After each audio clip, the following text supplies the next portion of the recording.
Retour à présent au cœur de l'intellectualité africaine, reportage d'Essiane Fabien sur les nouveaux écrivains camerounais, un portrait croisé de 3 écrivains camerounais, Élise Mbala, Rodrigue Njana, Henri Ntoukam, ces 3 écrivains de plus en plus projetés sur le devant de la scène camerounaise, sont le symbole de la renaissance d'une certaine littérature dont on entendait si peu parler, Élise Mbala.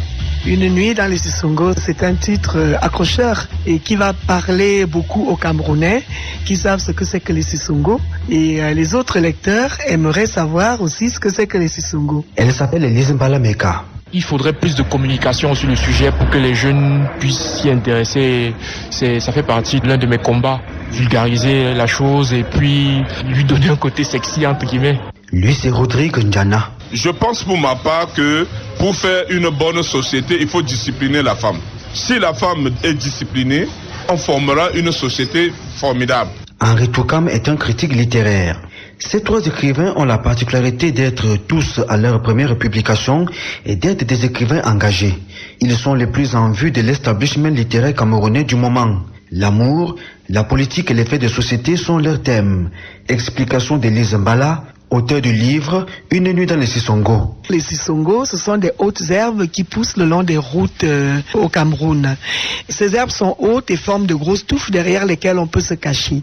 Un bon critique littéraire, Henri Ntoukam a voulu à travers ses publications mettre en lumière les dérives et les mauvaisetés de la société. Il a commis 2 ouvrages, Coupable et Le Mentor. Dans le magistrat africain ou le magistrat camerounais tout court ne tient pas compte, n'est-ce pas, de l'importance de sa mission, qui est une mission noble, qui est une mission sacrée, parce que c'est la magistrature, la justice, n'est-ce pas, qui est la vitrine d'une société. Et parmi ces 3 hommes de lettres, un jeune poète, Rodrigue Njana. Selon lui, la poésie, c'est beaucoup plus une activité artistique. Donc il s'agit là de l'émotion pure, d'une expression de sentiments, d'émotions vraiment à l'état pur, quoi. À travers la poésie, on peut passer des émotions vraiment très très fortes. Le jeune homme avant n'avait jamais été dominé sentimentalement, entre guillemets, par une femme, et là il rencontre celle qui deviendra sa dulcinée. Il se sent vraiment attiré et est prêt à tout donner pour sa belle. Mais la littérature africaine et les écrivains font face à un obstacle, celui de l'intérêt que portent les lecteurs aux œuvres littéraires. Roger Mondoué pense que plus on ramènera le livre à un coût normal, compte tenu du niveau de vie des Camerounais, plus les gens seront appelés à lire. J'observe chaque jour une effervescence des manuscrits qui arrivent de partout du Cameroun. Et je peux vous dire, en 2 ans d'existence, au plan éditorial, nous avons reçu près de 600 manuscrits. Vous imaginez. Donc c'est vous dire qu'il y a un engouement que l'on constate ces derniers temps au Cameroun.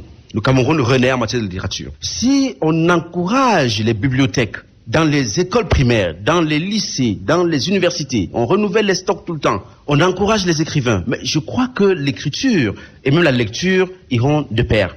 Donc, mais je ne pense pas que les Africains sont foncièrement contre la lecture ou contre l'écriture. Moi, je crois plutôt qu'il y a des problèmes d'accès à l'écriture et à la lecture. C'est pour ça que l'Harmattan au Cameroun, par exemple, leur donne la possibilité d'accéder aux livres à bas prix. Malgré ce manque d'intérêt du public, les maisons d'édition continuent de publier des œuvres littéraires. Énumération. L'esthétique dramaturgique de Gervais Mendozé, amplitude du logos, comme verbe fait chair du professeur Guillaume Bouelet, Bisous Aurélie de Ferry Lanty, le renouveau de l'éthique stoïcienne de Jean-Pierre Zabin, histoire de la philosophie africaine de Hubert Monodjana. Vous avez par exemple... La liste est exhaustive et Otu Baladja a raison lorsqu'il chante « L'amour n'a pas de couleur ».